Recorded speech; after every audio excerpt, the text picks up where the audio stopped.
Marc, chapitre 14. La fête de Pâques et des pains sans levain devait avoir lieu 2 jours après.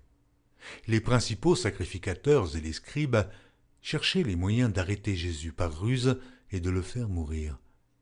Car ils disaient que ce ne soit pas pendant la fête, afin qu'il n'y ait pas de tumulte parmi le peuple. Comme Jésus était à Béthanie, dans la maison de Simon le lépreux, une femme entra pendant qu'il se trouvait à table.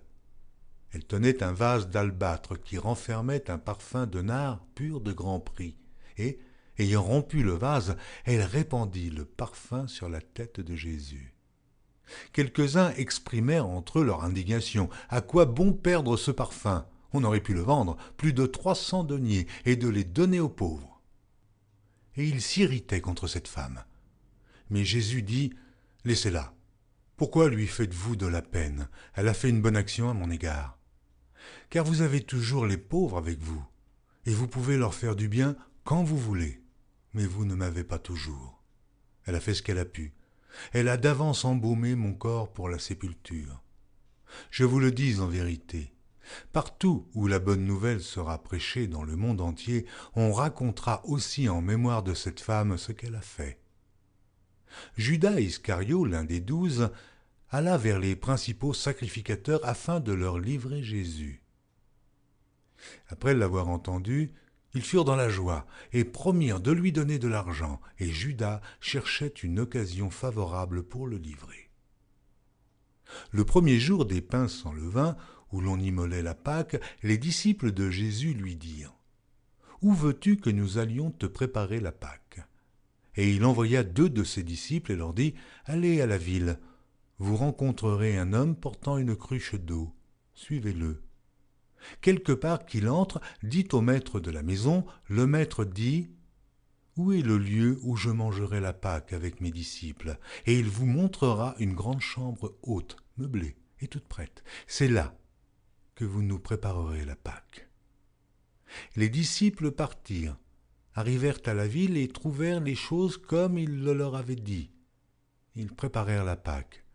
Le soir étant venu, il arriva avec les 12.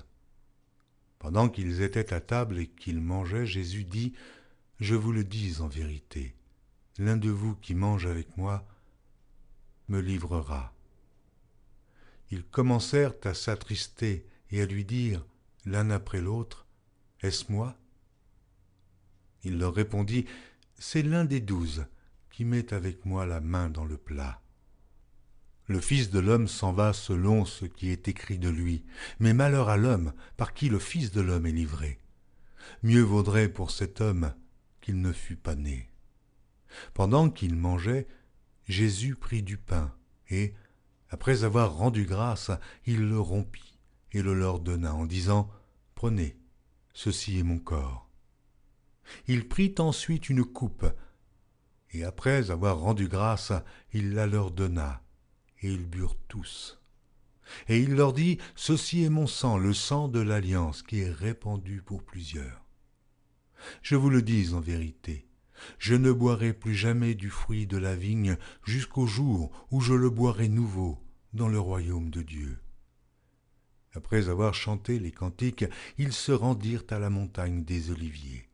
Jésus leur dit « Vous serez tous scandalisés, car il est écrit « Je frapperai le berger, et les brebis seront dispersées. Mais, après que je serai ressuscité, je vous précéderai en Galilée. » Pierre lui dit « Quand tous seraient scandalisés, je ne serai pas scandalisé. » Et Jésus lui dit « Je te le dis en vérité, toi, aujourd'hui, cette nuit même, avant que le coq chante 2 fois, tu me renieras 3 fois. » Mais Pierre reprit plus fortement, « Quand il me faudrait mourir avec toi, je ne te renierai pas. » Et tous dirent la même chose. Ils allèrent ensuite dans un lieu appelé Gethsémané, et Jésus dit à ses disciples, « Asseyez-vous ici, pendant que je prierai. » Il prit avec lui Pierre, Jacques et Jean, et il commença à éprouver de la frayeur et des angoisses. Et il leur dit, « Mon âme est triste jusqu'à la mort. Restez ici, éveillés. » Puis, Ayant fait quelques pas en avant, il se jeta contre terre et pria que, s'il était possible, cette heure s'éloignât de lui.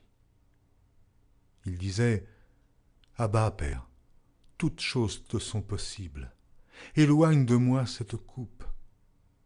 Toutefois, non pas ce que je veux, mais ce que tu veux. » Et il vint vers les disciples qu'il trouva endormis, et il dit à Pierre, « Simon, tu dors, tu n'as pu veiller 1 heure.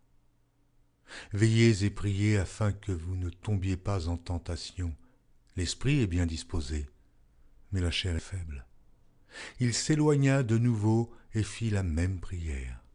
Il revint et les trouva encore endormis, car leurs yeux étaient appesantis. Ils ne surent que lui répondre. Il revint pour la 3e fois et leur dit « Dormez maintenant et reposez-vous. C'est assez, l'heure est venue. Voici, le Fils de l'homme est livré aux mains des pécheurs. Levez-vous, allons. Voici celui qui me livre approche. » Et aussitôt, comme il parlait encore, arriva Judas, l'un des 12, et avec lui une foule armée d'épées et de bâtons, envoyés par les principaux sacrificateurs, par les scribes et par les anciens. Celui qui le livrait leur avait donné ce signe. « Celui que je baiserai, c'est lui. Saisissez-le et emmenez-le sûrement. » Dès qu'il fut arrivé, il s'approcha de Jésus, disant « Rabbi !» et il le baisa. Alors, ces gens mirent la main sur Jésus et le saisirent. Un de ceux qui étaient là, tirant l'épée, frappa le serviteur du souverain sacrificateur et lui emporta l'oreille. Jésus, prenant la parole, leur dit « Vous êtes venus comme après un brigand, avec des épées et des bâtons, pour vous emparer de moi. J'étais tous les jours parmi vous, enseignant dans le temple, et vous ne m'avez pas saisi. Mais c'est afin que les Écritures soient accomplies. » Alors tous l'abandonnèrent et prirent la fuite. Un jeune homme le suivait, et n'ayant sur le corps qu'un drap, on se saisit de lui, mais il lâcha son vêtement et se sauva tout nu. Ils emmenèrent Jésus chez le souverain sacrificateur, où s'assemblèrent tous les principaux sacrificateurs, les anciens et les scribes. Pierre le suivit de loin jusque dans l'intérieur de la cour du souverain sacrificateur. Il s'assit avec les serviteurs et il se chauffait près du feu. Les principaux sacrificateurs et tout le Sanhédrin cherchaient un témoignage contre Jésus pour le faire mourir. Et ils n'en trouvaient point, car plusieurs rendaient de faux témoignages contre lui, mais les témoignages ne s'accordaient pas.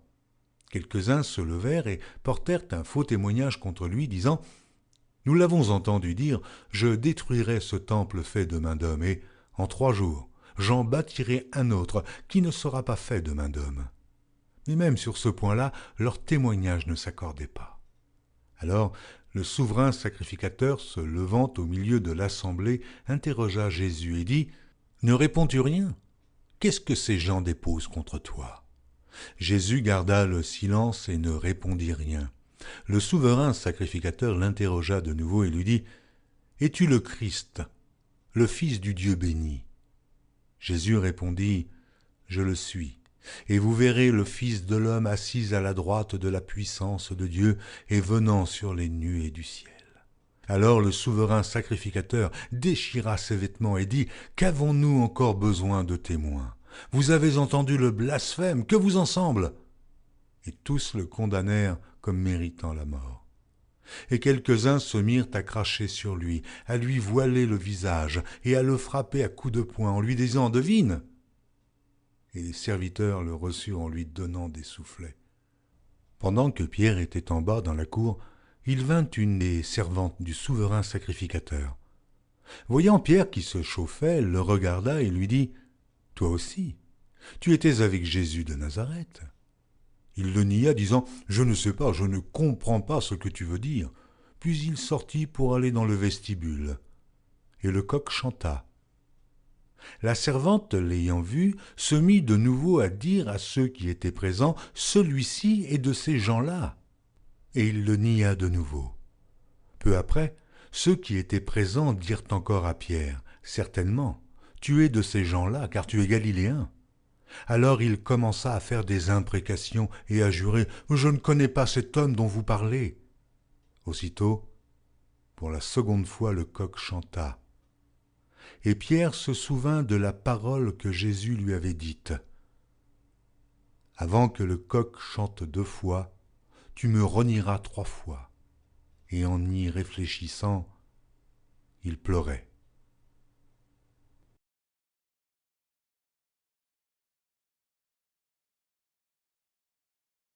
Retrouvez chaque jour sur EMCI TV une nouvelle lecture de la Bible illustrée en vidéo. Pour revoir ce programme, rendez-vous sur notre site emcitv.com.